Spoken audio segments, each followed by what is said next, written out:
Hi,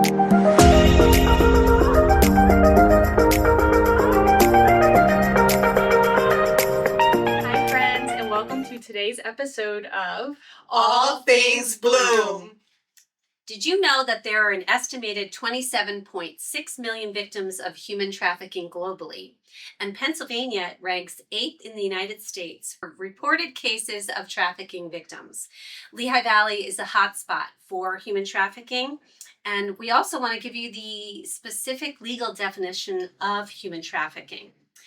It is the recruitment, transportation, transfer, harboring, or receipt of a person by means of the threat or use of force, fraud, coercion, or deception for the purpose of exploitation.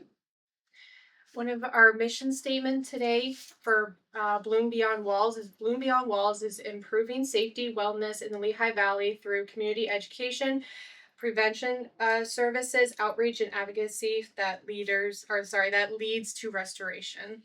Disclaimer, we want to warn our viewers today that some of this content that's going to be discussed is going to be a little sensitive and graphic, so we just want to give you a warning as you watch this episode. If you or someone you know is experiencing human trafficking, please call the National Human Trafficking Hotline at 1-888-373-7888. Well, welcome everyone, and we're really excited to bring to you today a very special episode that we are going to be interviewing our outreach manager, Sheniqua Mitchell, because she has a story to tell, and we can't wait for you to hear it. Rebekah is going to start us off with our first question. Yeah, so real quick, I am Rebekah Fritchman from My Sister's Closet, and here we have Sheniqua, who we're going to be interviewing, who typically is a hostess today. And with us also we have, who's going to be a hostess today is... I'm Carol Andersen, the CEO of Bloom. So one of our first questions for you today is going to be about your personal journey. So can you share a bit about your personal story and what led you to where you are today? First of all, this is very weird being in this middle seat here, but I'm super grateful to be here. The story is kind of a long one.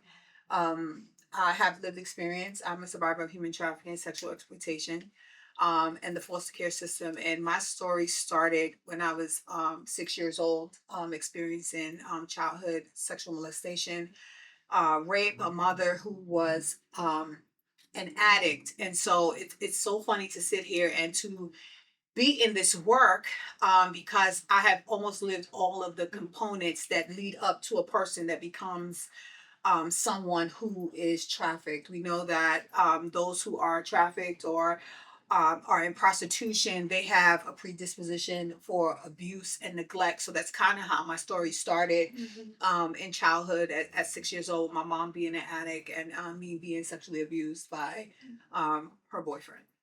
Yeah. So how did your lived experience shape your desire to help others through outreach?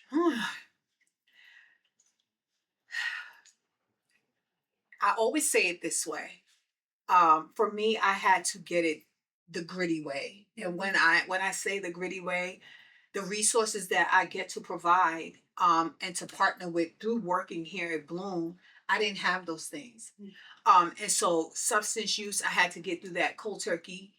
Surviving the trauma of sexual abuse, sexual exploitations, sex trafficking, self-trafficking, all of the things, I had to get it the real gritty way. And so I am passionate, motivated, and driven by making this process of healing something that no one ever has to feel alone.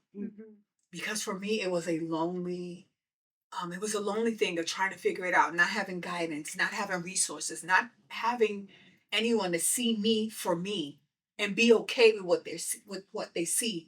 And so one of the things that drives me through outreach, it's important to meet people where they are.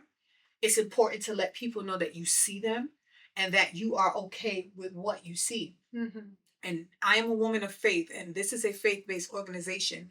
And I think about the example of Jesus, that when he encountered people, he loved them, he healed them right where they were.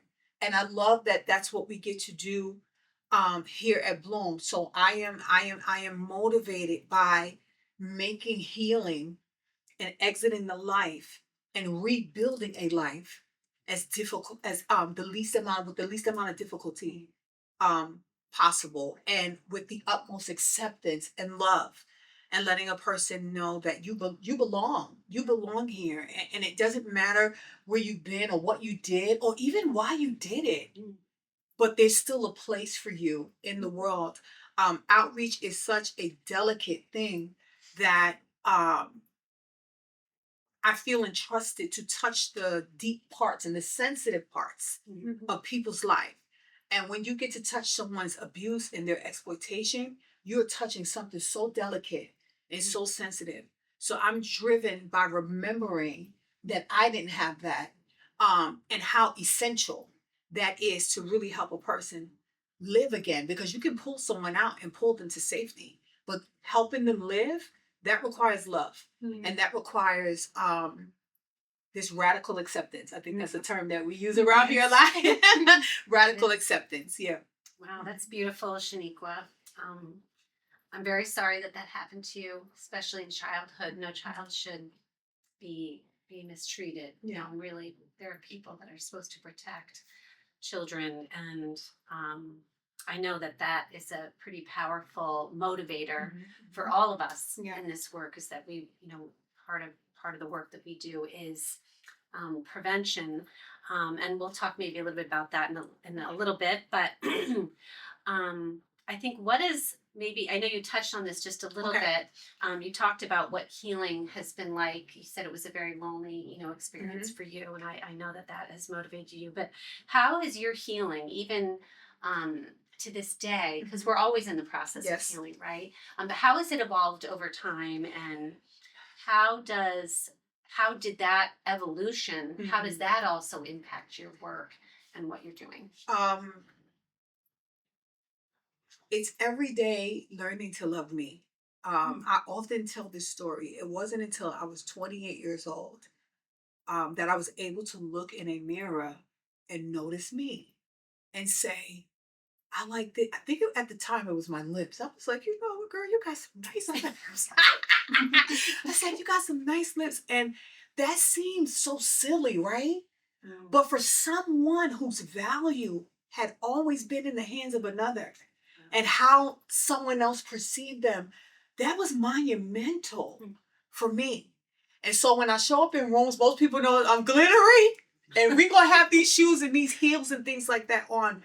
But it is a testament to how I had to figure out how to love me, how I had to figure out how to build me, and how I learned to beautify me based on just me. Being a child who goes through sexual exploitation and is exposed to abuse, you are sexualized. And so that begins that journey of you living to the perception of how people see you. And so I had to develop a perception of myself, what I understand about me, what I love about me, what is beautiful, what is smart, what is strong about me. And a lot of that came through my faith. A lot of that came through my faith in God. And even in that, when I came to faith, it was so weird. Trafficking and abuse can really mess you up, because even when you come to faith, you learn to assimilate to a thing. But I had to learn relationship with God. And as I learned relationship with God, it helped me to better relate to myself when I begin to understand how He sees me. And so even today, accepting my identity, being unapologetic about who I am, about how I am, about where I've been, where I am, and where I am going. That is how I walk out my life.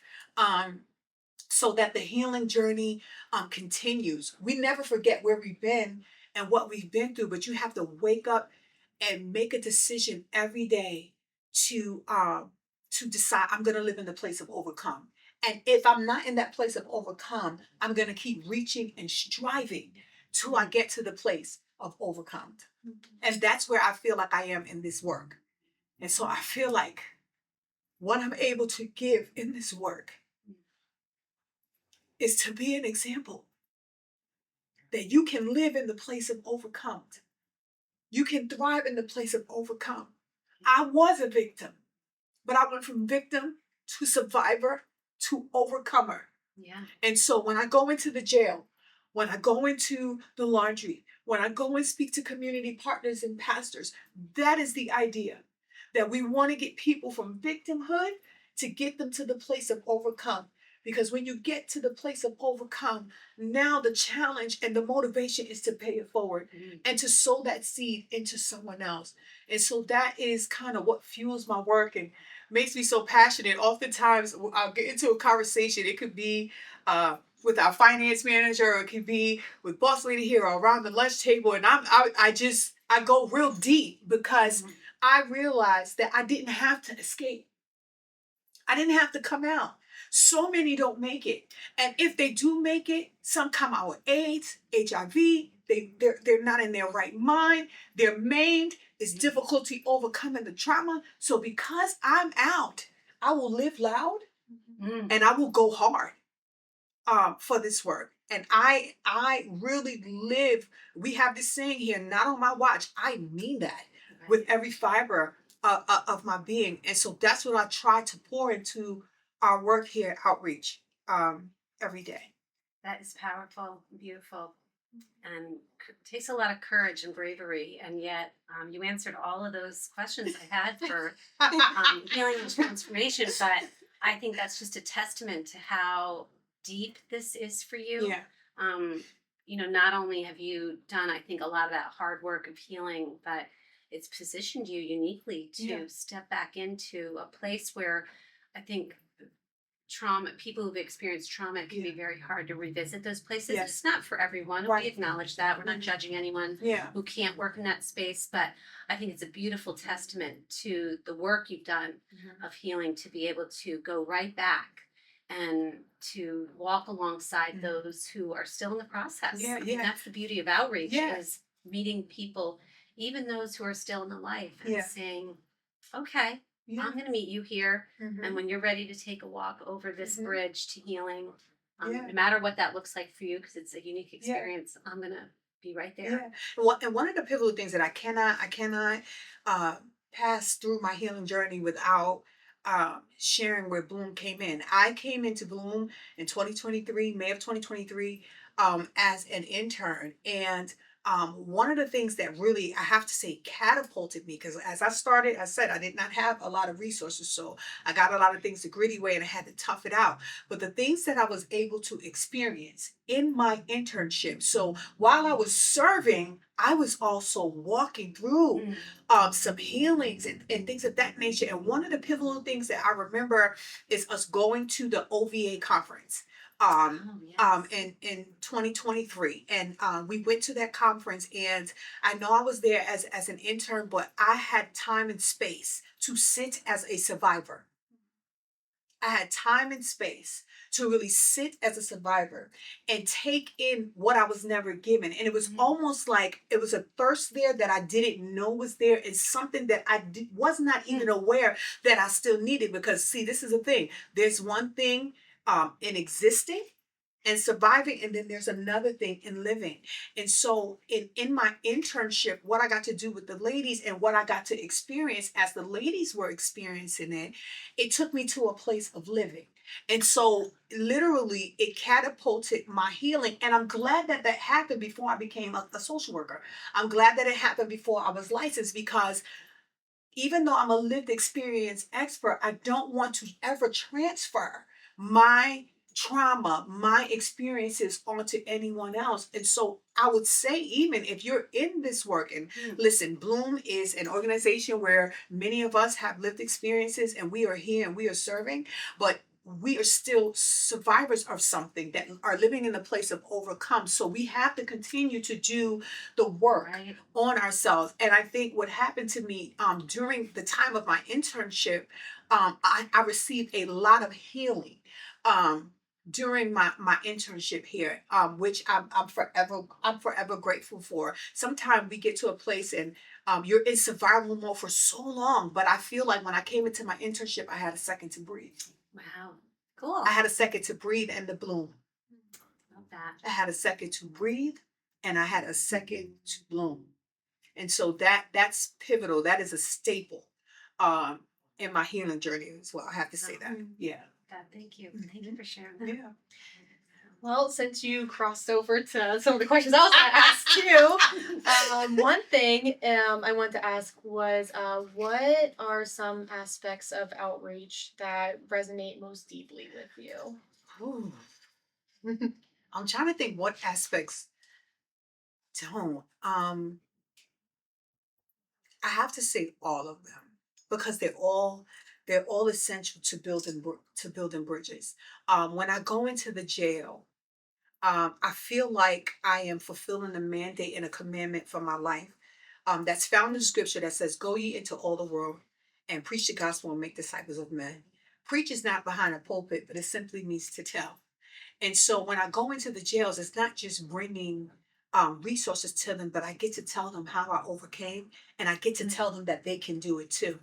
When I go into the laundromat on Tuesday nights with those kids, I'm able to be an adult who was the child that they are now, to go back to say to them that there's life on the other side. And because of what I have experienced and what I have been through, I know how to prompt them to dream and to begin to look beyond their circumstances and where they are. When I work with the men, I get to sit as a learner, but also hear the heart of the men. And then there's this camaraderie that comes out of out of surviving the same thing. It's just that they're a male. And I am a female. Community partners, working alongside of community partners and seeing the different sides of everyone's heart. It reminds me of God's heart for everyone and for the world. And so I love outreach because it's crazy. It's so many moving parts in all of those things, but that is what is required to heal. And one of the things I know and I understand about outreach that I feel like we get to do through Bloom, it's not just providing a service or shower or meal or giving out a bag, but we're healing people from the inside. We're doing it, I call it, we do outreach the Bloom way. We do. And when we're doing outreach the Bloom way, we are just as focused on the inner person as much as the outer. So it's not enough for us to just satisfy a need, but we want to touch them on the inside and heal them and let them know that we're there. So I love all of the aspects of doing outreach. And I understand the importance of outreach. Some people are never going to walk into your organization. Some people are never going to walk into your church. But with outreach, it's intentional. That's what I love about it. And it's downright provocative. It is the audacity to go into the darkest of places and be the light. Absolutely. And be the light. And so every time we get to go somewhere for outreach, if it's the Capitol, I'm there. If it's another state, I'm there. If it's the crack house, I'm there. If it's the laundromat or the jail, I am there, because those are the hidden places. It's easy to stay in brick and mortar and answer a phone and send over a package, but it's another thing to take your hand and say, and to connect. Yes. Absolutely. Yeah, absolutely. So another question I have for you about your work with Bloom is, can you share a success story or an impactful moment that really stands out for you? Our holiday party. Our holiday party. It was a couple of we can laugh. We have fun. We laugh. We need cameras behind the scenes. Okay.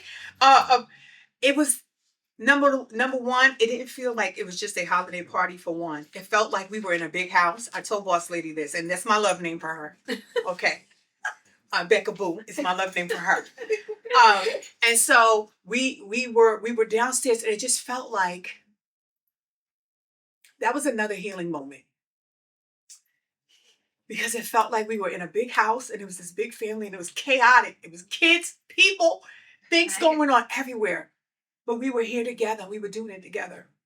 But as far as the work, when I watched two ladies that I saw in the jail,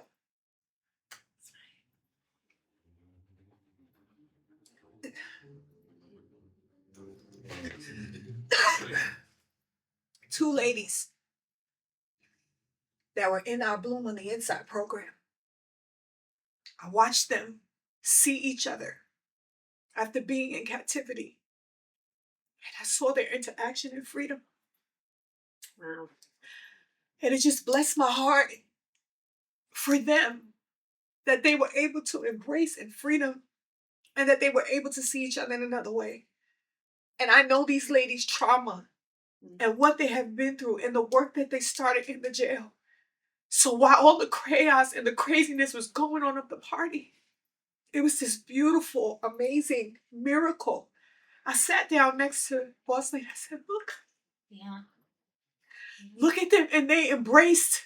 They held each other for so long. And that's what it's about. It's not about numbers. And it's not about, and the data and all of that is important. But that moment is a staple of my life. That is why we do it. That was the beginning of restoration. One of those ladies have been in our program for about 6 months, maybe 4 or 5 months now. Got her family back. She has a driver's license. She's working, doing things she never thought. And the other lady was just coming out. And so it's that thing again, that giving back. She's out and overcoming, and she was able to embrace the one that is now walking into that journey. And that's one of the other things that we do here at Bloom is form a lifelong sisterhood. So to see you, people got mission. I'm gonna go a rogue for a minute. Y'all, we good if I go rogue? Okay, People have mission statements, okay? Mission statements and vision statements that they never live up to. It's just enough to get a grant, but I can say that I work in a place where we carry out the mission and we see the fruit of it. The Bible says this, you will know them by their fruit. And so that moment that you're talking about, what is a pivotal, memorable, we saw the fruit when those two women, and we've seen other fruit, I'm just talking about through outreach.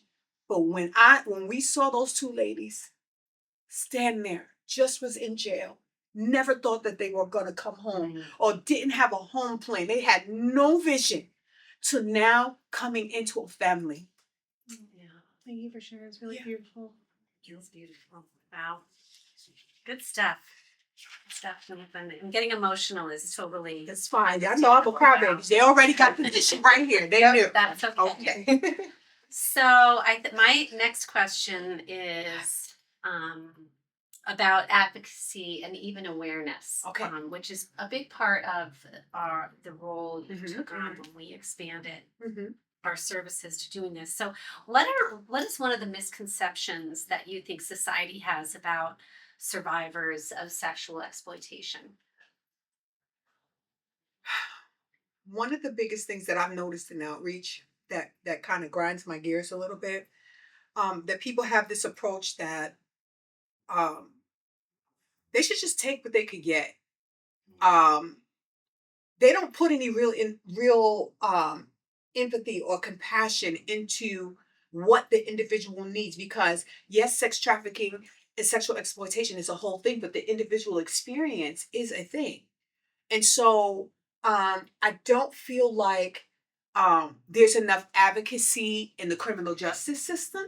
Okay, our survivors are coming out and they're trying to do it right, but they're meeting so many different walls in the criminal justice system, whether it is being re-exploited by the criminal justice system, by their traffickers, especially if they have children with their traffickers or with their abusers. Also, there's this big thing with record expungement. That is a thing. Legislators can't wait to talk with you, because this is a barrier that can send a survivor back out there. Why? Because we're taught that our body is a commodity, right? It can be resold again. All you got to do is wash, clean up, and do it again. So if we're not careful to advocate, then it sends people back into hopelessness. For those of us that are in this work, and we're social workers, we're case managers, we're providers, we're community workers, we have to be the voice. And I think sometimes for political correctness, people are scared to say the things that need to be said, so that survivors can get the things that they actually need. Just because a service is provided doesn't mean that that is the service that's needed. And so when we are in the space of advocacy, we have to be willing to be that voice, to knock down walls. And so I think one of the things that I've seen with outreach is that people think, well, I'll just throw whatever at them and you take it and you figure it out. That is not the way we tell a person that I see you. Right. It's not the way we tell a person that I hear you. So one of the things with me with advocacy, I'm called the table flipper. And some of that table flipping is very much conversational, Right. and saying and challenging, right? People to expand their thought and their idea. Most people don't even really know what trafficking really is. They think it's just at the border. So with advocacy, I think also there's a lack of education. There needs to be more education and conversations so that people understand how to advocate, and also to challenge people's biases and personal thoughts about trafficking. Mm-hmm. Yeah. We have a lot of work to do. Yes, we do. We do. Mhm. Yeah. I think you covered all of my questions in too, so that's great. So we're gonna move on to Yes. the next section called reflection and hope. Ah. So if you could go back and speak to your younger self, what would you say?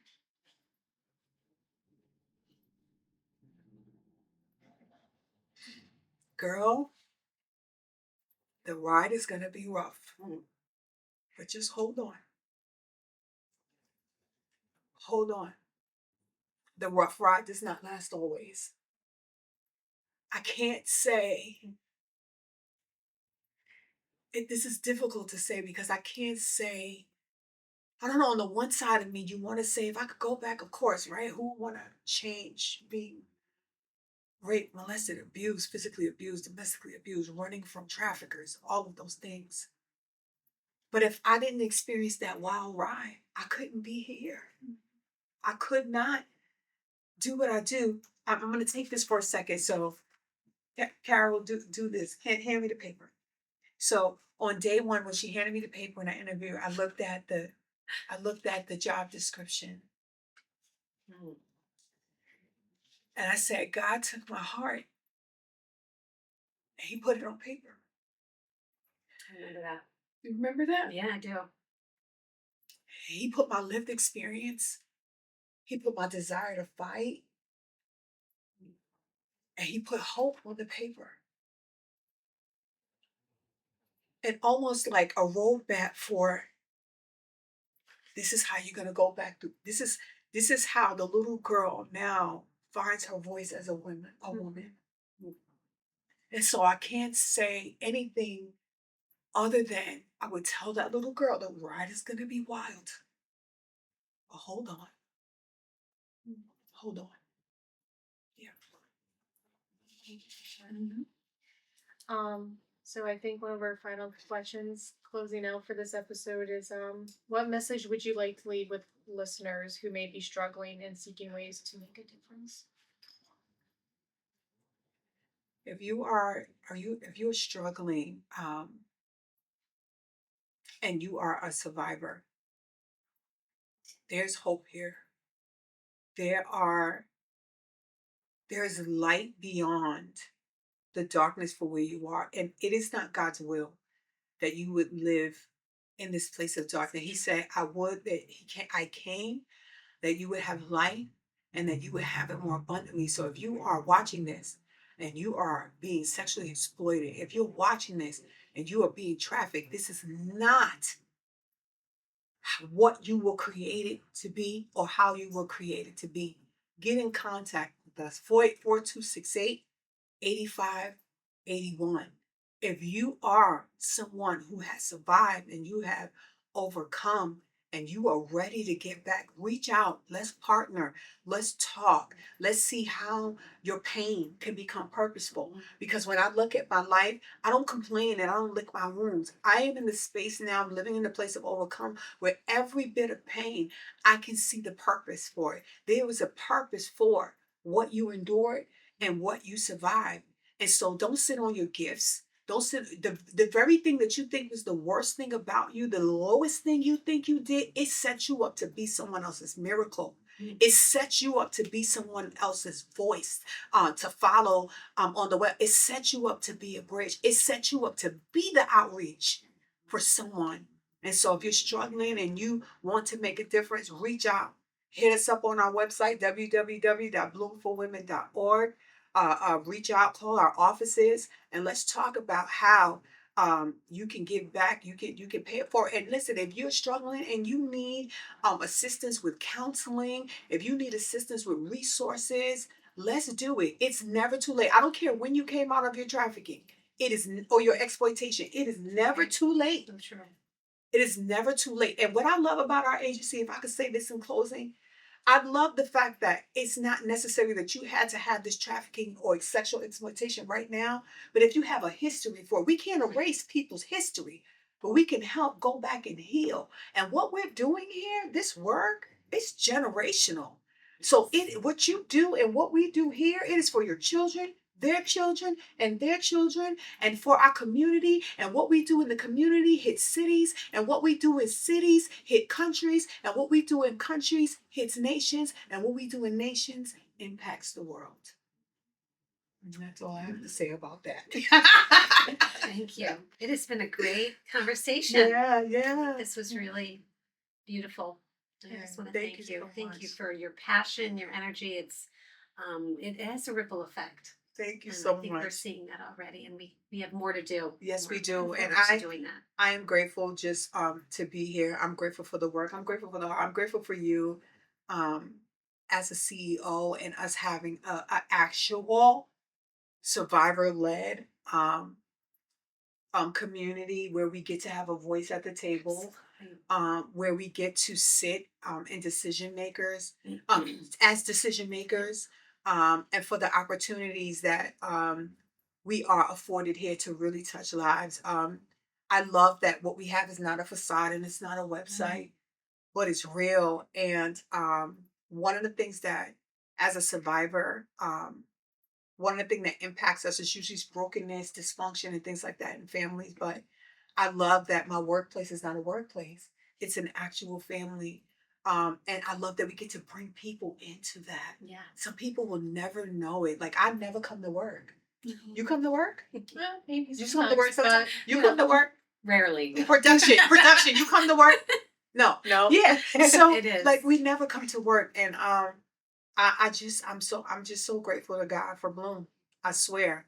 If I could tell the story, if I could tell the story, we had time just about even finding this place for my internship, but somehow I knew I was going to end up being here, and I'm glad to be here. So Glad you're here. I'm Thank you. I'm glad to be here. Thank you. Thank you for listening, and we hope you return for another episode of All Things Bloom. bye, friends. Bye.